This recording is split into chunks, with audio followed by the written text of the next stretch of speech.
मतलब है कि झारखंड को जो कोटे की बिजली है, एनर्जी एक्सचेंज से हाईयर रेट पर भी हम लोग नहीं ले पा रहे हैं। 12 रुपये 14 रुपये डेली कोट कर रहे हैं, उतनी कॉस्टली बिजली नहीं मिल पा रही है। तो ना इवन कि 20 रुपये तक ही कोट किया गया। जब बिजली की कमी नहीं है, उत्पादन हो रही है, फिर राज्यों की बिजली क्यों नहीं मिल रही? क्या ये संकट कहीं बाकी चीज़ों के जैसा मुनाफा कमाने का तो नहीं है? इसलिए कि लगातार कई लोगों ने यह सवाल उठाया है कि जब बिजली का उत्पादन इस देश में है, तो फिर जो एक्सचेंज के जरिए इतनी महंगी राज्यों को क्यों बेची जा रही है? आखिर इसका फ़ायदा किसके पास जा रहा है? जो आपदा में अवसर तो नहीं बना रहा, इस बात को पूरी तरीके से जो है संभावना से आप इनकार नहीं कर सकते हैं। इसलिए कि जिस तरीके से राज्यों से आप 6 रुपये और 4 रुपये वाला बिजली 21 रुपये और 12 रुपये 18 रुपये तक बेची जा रही है, इसके पीछे भी कहीं ना कहीं जो है वही प्राइवेट कंपनियों का हाथ है और खुला खेल चल रहा है। बिजली संकट के पीछे भी खेल वही है। इसीलिए राज्य सरकार बाजार में पैसे लेकर दौड़ रही है और 12 रुपये से 20 रुपये प्रति यूनिट खर्च करने के बाद भी अपने लोगों को बिजली उपलब्ध नहीं करा पा रही है। झारखंड जैसा राज्य जहां 70% कोयला इस देश को सप्लाई होता है, आज सबसे ज़्यादा बिजली संकट यहाँ पर है। और सबसे बुरी स्थिति यह है कि जहां 1000 मेगावाट झारखंड अपने राज्य के लिए बिजली खरीदना चाहता है, उसे 100 मेगावाट मिलता है और वो 12 रुपये से लगाकर 20 रुपये तक की जो है वो अपना एक तरह से बीड देता है, बोली लगाता है और इसके बाद भी उसे बिजली नहीं मिलती है। तो ऐसे में सोचने की ज़रूरत है, जबकि यहाँ से रोज़ हज़ारों के संख्या में जो है ट्रेनें, बसें, डंपर से कोयले की ढुलाई हो रही थी। नमस्कार, सोशल संवाद में स्वागत है। मैं शशि भूषण। बिजली कटौती और बिजली की जो है कमी से पूरा देश जो है कहीं ना कहीं अभी संकट में है। लेकिन दूसरी तरफ जो केंद्रीय ऊर्जा मंत्री हैं, उनका आपने बयान सुना होगा कि इस देश में बिजली के जो उत्पादन में कहीं कोई कमी नहीं है। लेकिन फिर ये संकट कैसा है कि राज्य जो है वो पैसा लेकर घूम रहे हैं, लेकिन इसके बाद भी बिजली नहीं मिल रही है। तो इस बिजली संकट के बीच में एक नया खेल चल रहा है। हालांकि कोयले की कमी है, इससे कहीं कोई इनकार नहीं है, और बिजली की जो है मांग भी बढ़ी है, उससे भी इनकार नहीं है। लेकिन इतना आसान नहीं है। आप याद करिए अक्टूबर 2021 में जब अचानक ये खबरें आ गई थी कि देश भर में कोयला का संकट हो गया है, जो स्टॉक है वो ख़त्म होने वाला है और ब्लैकआउट हो जाएगा। उस समय से बिजली का कालाबाजारी शुरू हुआ, जो अभी आप लगातार ये नाम सुन रहे होंगे, IEA मतलब इंडियन एनर्जी एक्सचेंज, जहां पर सभी राज्य बिजली खरीदने के लिए दौड़ लगा रहे हैं।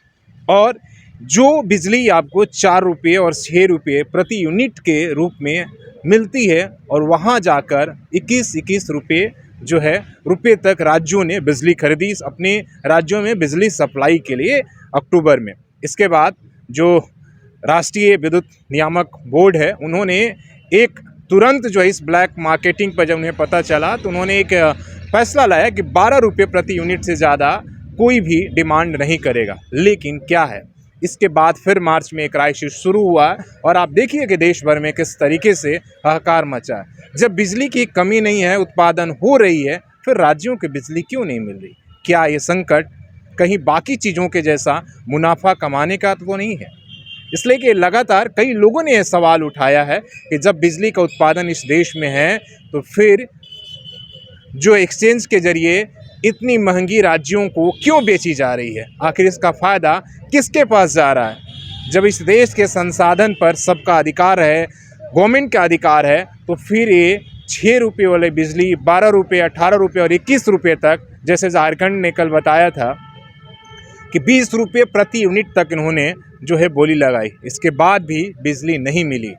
तो आप समझिए कि खेल क्या है, इसका फ़ायदा क्या हो रहा है? क्या ये सब के पीछे क्या कहीं मुनाफा कमाने और बिजली का जो रेट है वो एक तरीके से बढ़ाने की प्रक्रिया तो नहीं चल रही है? और इस तरह के संकट के बीच में कोई जो है अवसर में जो आपदा में अवसर तो नहीं बना रहा, इस बात को पूरी तरीके से जो है संभावना से आप इनकार नहीं कर सकते हैं। इसलिए कि जिस तरीके से राज्यों से आप 6 रुपये और 4 रुपये वाला बिजली 21 रुपये और 12 रुपये 18 रुपये तक बेची जा रही है, इसके पीछे भी कहीं ना कहीं जो है वही प्राइवेट कंपनियों का हाथ है और खुला खेल चल रहा है। और कहीं ना कहीं सरकार इसको प्रश्रय दे रही है।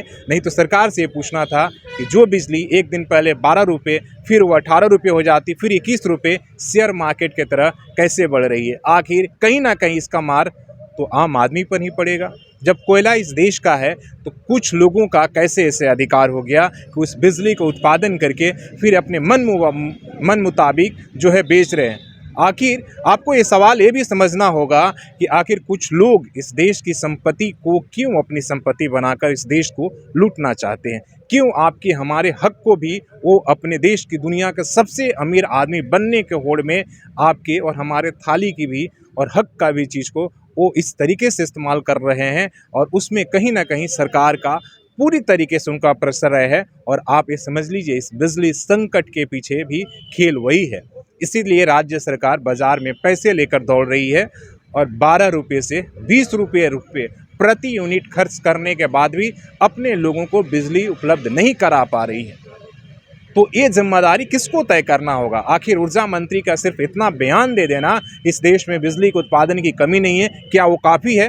अगर नहीं है तो राज्यों को पैसे लेकर भी बिजली उपलब्ध कराने कौन सुनिश्चित करेगा, ये सवाल पूछना हो। झारखंड जैसा राज्य जहां 70% कोयला इस देश को सप्लाई होता है, आज सबसे ज़्यादा बिजली संकट यहाँ पर है। और सबसे बुरी स्थिति यह है कि जहां 1000 मेगावाट झारखंड अपने राज्य के लिए बिजली खरीदना चाहता है, उसे 100 मेगावाट मिलता है और वो 12 रुपये से लगाकर 20 रुपये तक की जो है वो अपना एक तरह से बीड देता है, बोली लगाता है और इसके बाद भी उसे बिजली नहीं मिलती है। तो ऐसे में सोचने की ज़रूरत है, जबकि यहाँ से रोज़ हज़ारों के संख्या में जो है ट्रेनें, बसें, डंपर से कोयले की ढुलाई हो रही है। तो इस पर सोचिएगा और विचारिएगा। और राज्य सरकार से भी ये होगा कि ये सवाल आपको भी केंद्र से पूछना होगा, इंडियन जो एनर्जी एक्सचेंज है उससे भी पूछना होगा कि हमारे संसाधनों पर आपने इस तरीके से क्यों कर दिया है कि आप इस किसी और को मुनाफे के लिए, हालांकि मैं उन कंपनियों का नाम नहीं लूँगा जो इंडियन एक्सचेंज एजेंसी में बड़े स्तर पर अपनी जो है ऊर्जा जो है बेचकर ज़्यादा से ज़्यादा 18 रुपये 20 रुपये मुनाफा कमा रही हैं और ऐसे मार्केट में रेगुलर सप्लाई करती हैं तो 4 से 6 रुपये उन्हें मिलता है। तो आप समझिए कि क्राइसिस जितना पैदा होगा उतना ही कंपनियों का बैलेंस शीट जो है अच्छा होगा। इस बात को समझना होगा। अगर आप भी इस बात से सहमत हैं तो वह सवाल ज़रूर पूछिएगा। अपने सहयोगी CS राममूर्ति के साथ मैं शशि भूषण, सुशासन संवाद न्यूज़, झारखंड।